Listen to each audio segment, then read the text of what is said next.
नमस्कार, स्वागत है आपका। आप देख रहे हैं प्राइम टीवी और मैं कीर्तिया। में वक्त हो चला है बुलेटिन का। अमेठी में कांग्रेसी कार्यकर्ताओं ने सरकार के खिलाफ नारेबाजी करते हुए उनकी नीतियों को जनता विरोधी बताया। कार्यकर्ताओं ने कोरोना महामारी सहित कई बेरोजगारी और बढ़ती महंगाई पर भी सरकार को घेरा। कांग्रेसियों के प्रदर्शन के समय हंगामे की आवाज सुनकर कई लोग मौके पर इकट्ठा हो गए। देखिए, कल पूरे हिंदुस्तान ने दशहरा मनाया है। दशहरा में एक परंपरा रही है कि हम बुराइयों के नाश का प्रतीक जो रावण था उसका पुतला दहन करते हैं। पिछले 6 वर्षों में एक सरकार ऐसी आई है हिंदुस्तान के अंदर जिसने बार बार जन विरोधी फैसले लिए हैं। शुरुआत से गिनती अगर नोटबंदी से करें हम तो नोटबंदी, फिर जीएसटी, फिर लॉकडाउन, मतलब एक करके ऐसे लगातार जो कमर तोड़ देने के निर्णय थे, जो जन विरोधी इनकी फैसले थे, तो वो भी किसी रावण की बुराई से कम नहीं थे जनता के लिए। कश्मीर में महबूबा मुफ्ती के विवादित बयान के बाद ताजनगरी आगरा में राष्ट्रीय हिंदू परिषद के लोगों ने प्रदर्शन किया। प्रदर्शन के समय संगठन के लोगों ने महबूबा मुफ्ती के बयान को सरकार विरोधी बताया। संगठन के राष्ट्रीय अध्यक्ष गोविंद पाराशर ने कहा कि मुफ्ती के बयान पर उनके खिलाफ कार्रवाई होनी चाहिए और उनके खिलाफ संगीन धाराओं में केस दर्ज किया जाना चाहिए।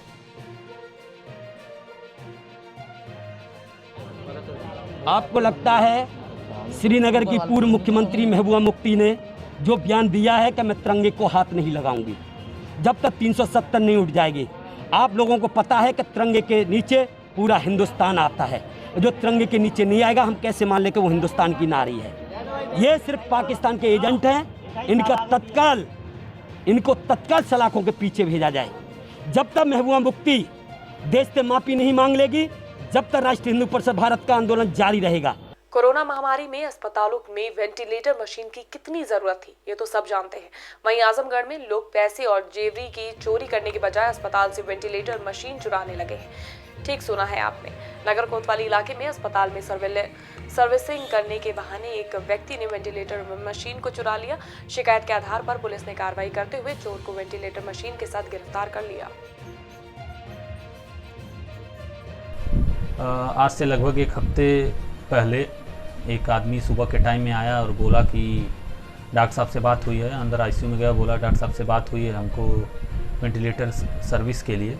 तो स्टाफ ने बोला कि सर्विस के लिए सामान सामने रखा हुआ है, देख लीजिए। स्टाफ उस समय अचानक इमरजेंसी में एक पेशेंट आ गया। स्टाफ उसकी दवा लगाने में बिजी हो गया बाहर, और वेंटिलेटर बहुत बड़ा ऐसा कोई पार्ट था नहीं। उसने मॉनिटर को वेंटिलेटर से उतारा, अपने बैग में डाला और फिर अंदर एक आध दो चक्कर दे के और बाहर गया। बोला कि जो सर्विस करने आया था वो गया, और उसने फिर मशीन को वैसे ही कवर किया और वो बाहर चला गया।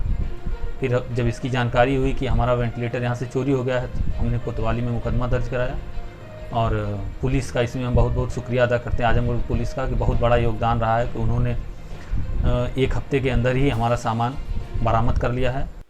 बलिया में पुलिस और एसओजी की टीम ने मिलकर व्यापारी के हत्यारे को गिरफ्तार कर लिया है। पकड़े गए हत्यारे के पास से पुलिस ने भारी मात्रा में अवैध असलाह बरामद किया है। आरोपी का एक साथी मौके से भागने में कामयाब हो गया। इसके अलावा पुलिस के आला अधिकारियों ने आरोपी को पकड़ने वाली टीम को 25,000 रुपए का इनाम देने की घोषणा की है। दिनांक 13/10/20 की रात्रि में थाना कोतवाली अंतर्गत आनंद नगर कॉलोनी के रहने वाले अजीत कुमार गुप्ता की अज्ञात बदमाशों द्वारा गोली मारकर हत्या कर दी गई थी। अजीत दिव्यांग थे तथा अंडा बेचने का कार्य करते थे। घटना के संबंध में थाना कोतवाली में अभियोग पंजीकृत किया गया था। घटना के अनावरण के लिए कई टीमें लगी हुई थीं। घटना के अनावरण का प्रयास किया जा रहा था। इसी प्रयास के क्रम में कोतवाली पुलिस, एसओजी और सर्विलांस के द्वारा घटना कारित करने वाले 2 अपराधियों को कुंवर सिंह चौराहे के पास से 3:10 पर पकड़ लिया गया। सहारनपुर के थाना चिलकाना क्षेत्र में चेकिंग के दौरान पुलिस और बदमाशों के बीच मुठभेड़ हो गई। मुठभेड़ में एक शातिर बदमाश घायल हो गया, जबकि दूसरा भागने में कामयाब रहा। पुलिस ने घायल बदमाश को जिला अस्पताल में इलाज के लिए भर्ती करा दिया है। पकड़े गए बदमाश के ऊपर कई मुकदमे दर्ज हैं। इसी के साथ घायल बदमाश के पास से अवैध तमंचा और कारतूस सहित बाइक बरामद हुई है।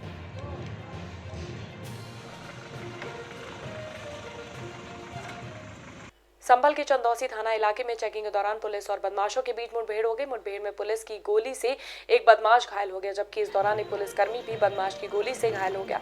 वहीं एक बदमाश भागने में भी सफल रहा। बदमाश के घायल होते ही पुलिस ने उसे गिरफ्तार कर लिया। मुठभेड़ की सूचना पर एसपी यमुना प्रसाद भी मौके पर पहुंच गए।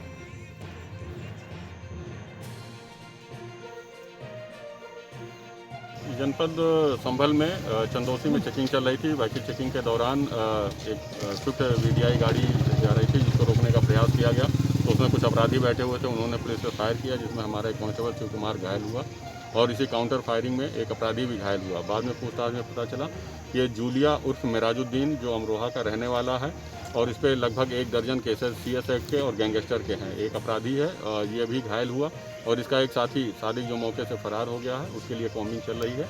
उसको भी जल्द से जल्द गिरफ्तार किया जाएगा। सहारनपुर में गागलहेड़ी नागल हाईवे के पास सड़क पर खराब खड़े ट्रक से तेज रफ्तार कार टकरा गई।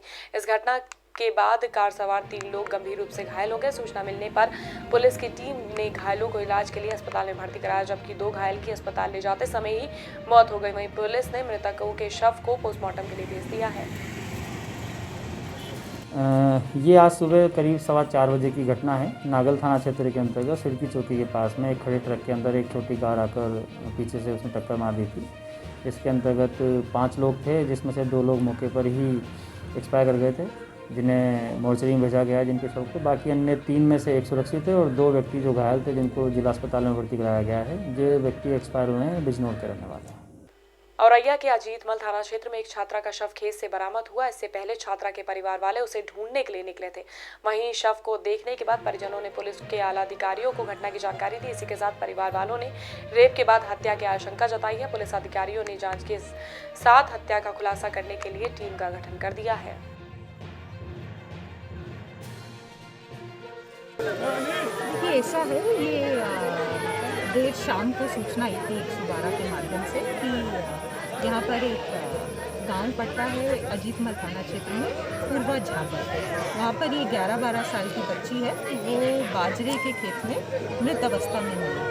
तो उसी क्रम में सभी उच्चाधिकारी मौके पर आए थे। P यूनिट भी आ गई है। एक बार प्रथम दृष्टि हम लोगों ने देख लिया है। परिवारीजन से बात कर रहे हैं। जो अभी तक पता चला वो ये है कि 4 बजे के आसपास बच्ची बकरियां चराने के लिए घर से निकली थी। जब वो वापस नहीं आई तो 6 बजे के आसपास इन सब ने ढूंढना शुरू किया।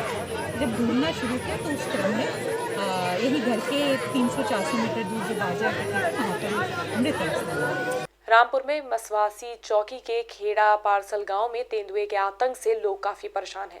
लोगों का कहना है कि तेंदुए ने गांव के कुछ मवेशियों पर हमला किया था। इसी के साथ गांव वालों ने वन विभाग के आला अधिकारियों को घटना की जानकारी दी। शिकायत को संज्ञान में लेते हुए वन विभाग की टीम ने गांव में पहुंची और उन्होंने तेंदुए की तलाश शुरू कर दी है।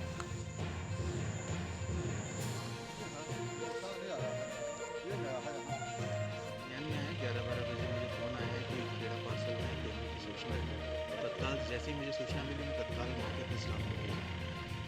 स्टाफ अभी भी मौके पर खुद स्वयं मौके पर आए, मौके पर निरीक्षण किए। कुछ पंजों के निशान दिखाई दे रहे हैं। जैसा कि बताया जा रहा है बछड़े खींच के ले गए, तो कुछ संघर्ष के निशान तो दिखाई दे रहे हैं, लेकिन बछड़े का जो कार्कास है, जो उसका शव है, वो नहीं है। फिलहाल ये है कि मैंने अपने स्टाफ को कॉम्बिंग के लिए लगा दिया। यहाँ के लोकल लोगों को सतर्क रहने के लिए बोल दिया। अपने स्टाफ को उनको बता दिया गया किसी प्रकार की अगर कोई भी सूचना हो या कोई समस्या हो तो मेरे स्टाफ को तुरंत फोन करें। मेरा स्टाफ खुद रात तक यहीं रहेगा। अगर किसी प्रकार की दिक्कत हो तो हमें संपर्क